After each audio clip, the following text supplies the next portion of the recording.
The information contained in this podcast is an expression of opinion and does not constitute investment advice. This is the Gold Money Podcast with Dominic Frisby, keeping you up to date with expert opinion on precious metals and the markets.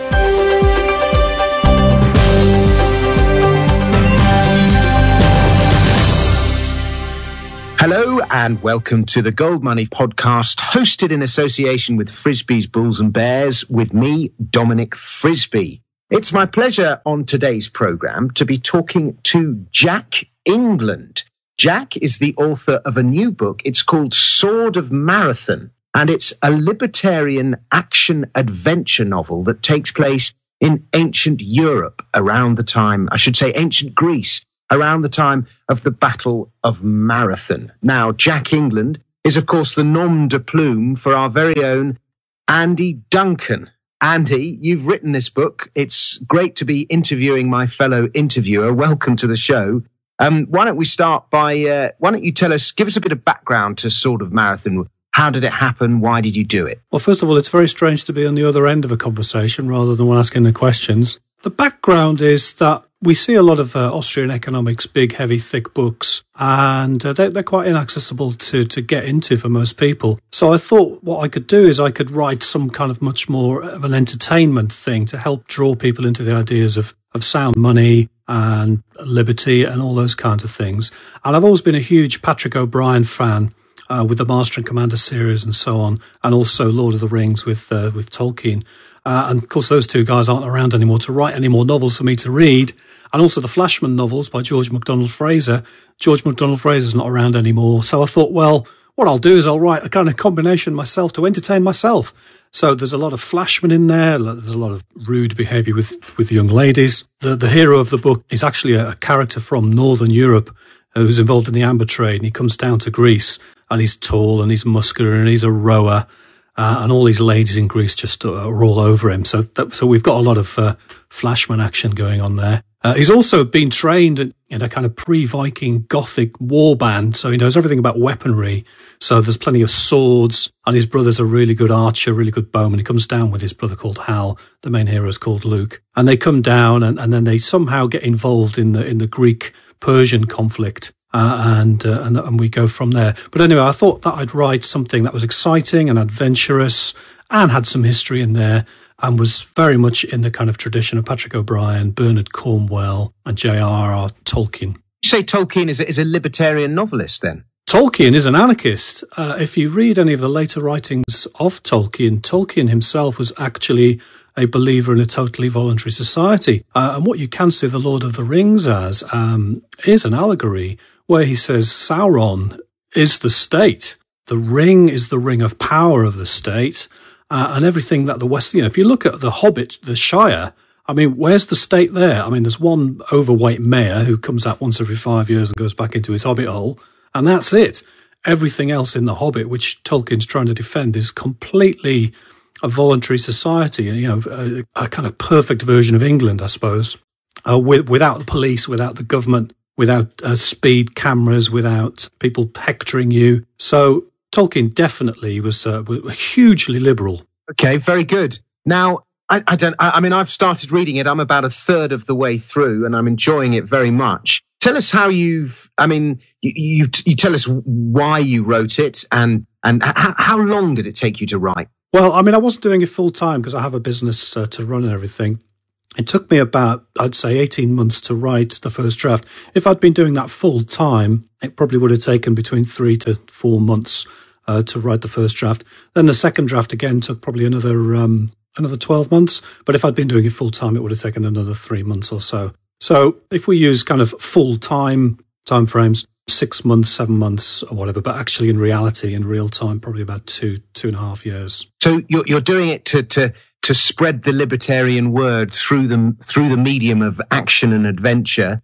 I think this is going to turn a lot of people on. It's got, as I say, swords, fighting, beautiful women. Oh, fantastic, beautiful women. I actually enjoy rereading the novel.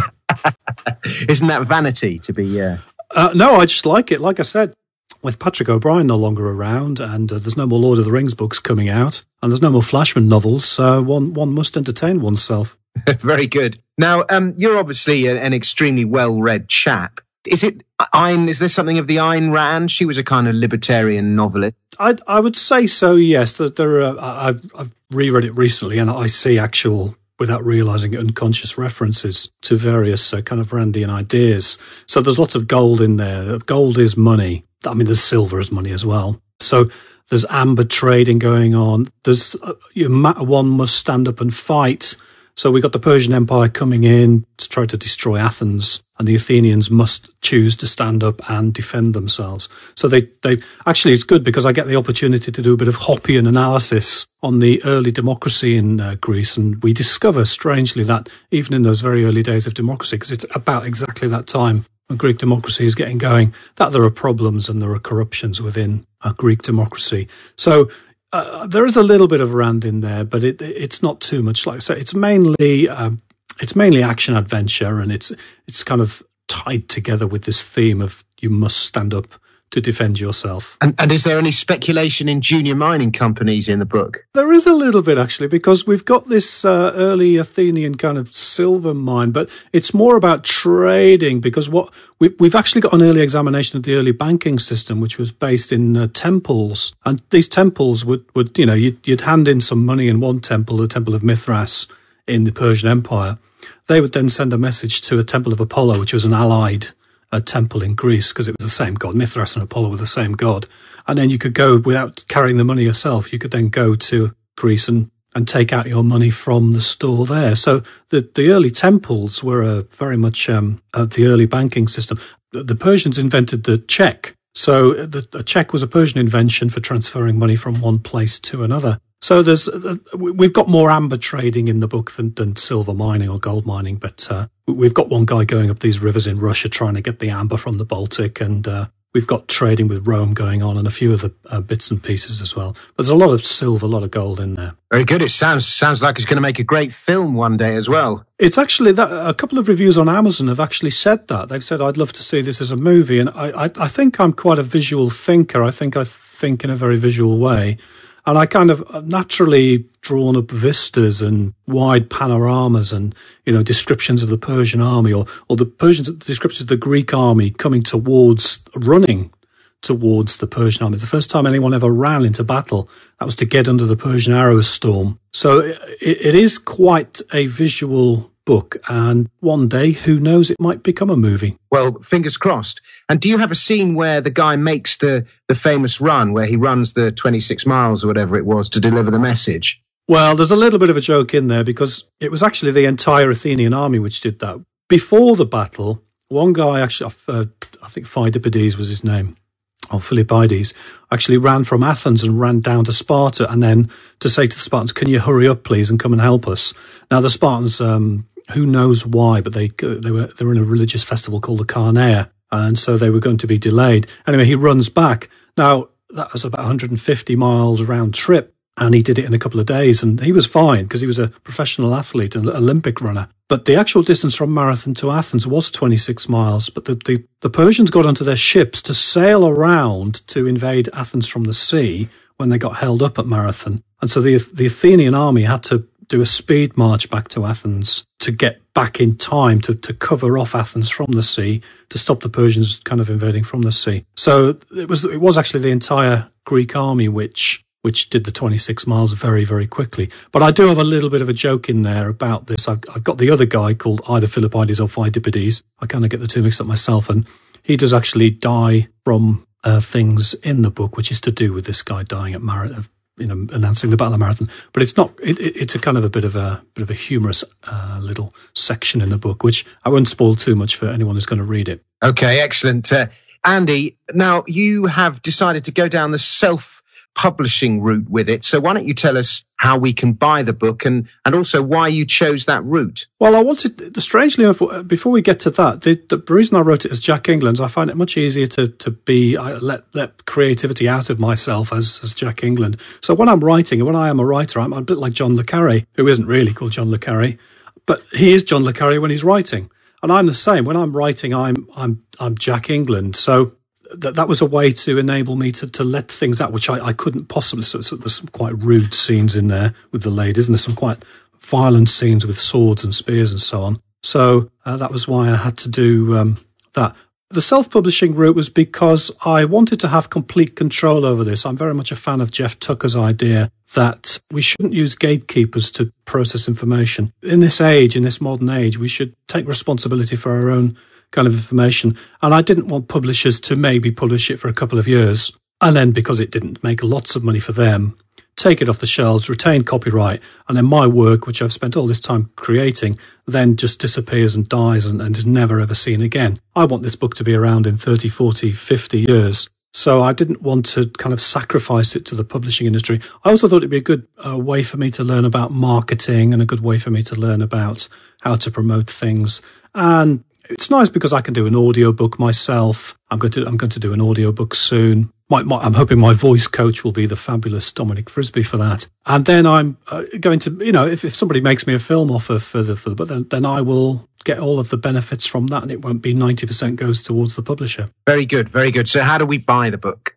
Well, it's mainly available on Amazon. You can get the print version. Now, I make a very, very tiny amount of money on the print version. It's mainly so you can get it if you want it, because I know people like print versions. So I've tried to price everything as low as I can. The main way, though, I think people are buying things these days is via Kindle. I mean, I've read one study that these days about 1,000 books are being bought for every one paper book of Kindle against paper. So it's available on Kindle all around the world. It's just 99 pence or 99 cents or 99 euro cents. Wherever you are, it's 99 things. Again, I priced it as low as I could because I wanted lots of people to read it, and I wanted it to be accessible to a wide audience. It should also be available on Smashwords for anyone who's into that kind of thing. And I'm hoping via Smashwords, they can then republish the book for me on iBooks and Nook and Sony and a few other things. But that's not quite happened yet. But it's definitely available on Amazon, definitely available on Kindle. Just search for Sword of Marathon and it should pop up, and 99, it'd be the best 99 pence you've ever spent in your entire life. Very good. It's the cost of 2 Mars bars. That's it. And what we'll do, folks, as well, is we'll put out a link on the homepage of the site. Well, Andy, what else can I say? I would like to just say I've been listening to some of your interviews, and it's great to have you on board with Gold Money. You're doing a fantastic job. You've had some really interesting guests on the show, and you've been asking them really good questions and putting really good podcasts together. I think, the little Gold Money podcast unit, we've got 3 great people working on it now. I include myself in that.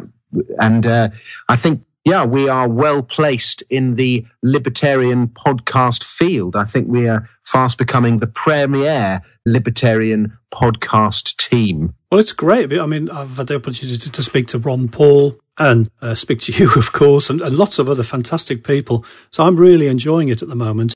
We're getting very incestuous, me interviewing Alistair and then you interviewing me. I think Alistair has to interview you, and then we'll have the entire triplet all kind of sorted out. The threesome will be complete. Yeah. Andy Duncan, it's been a pleasure talking to you, and welcome once again. And the book is Sword of Marathon, and the author is Andy's alter ego, Jack England. It's available on Amazon. Andy Duncan, thank you very much. Thanks for having me on. Subscribe to the Gold Money newsletter at www.goldmoney.com to receive email updates on new articles, videos, and iTunes podcasts from our Gold Research section.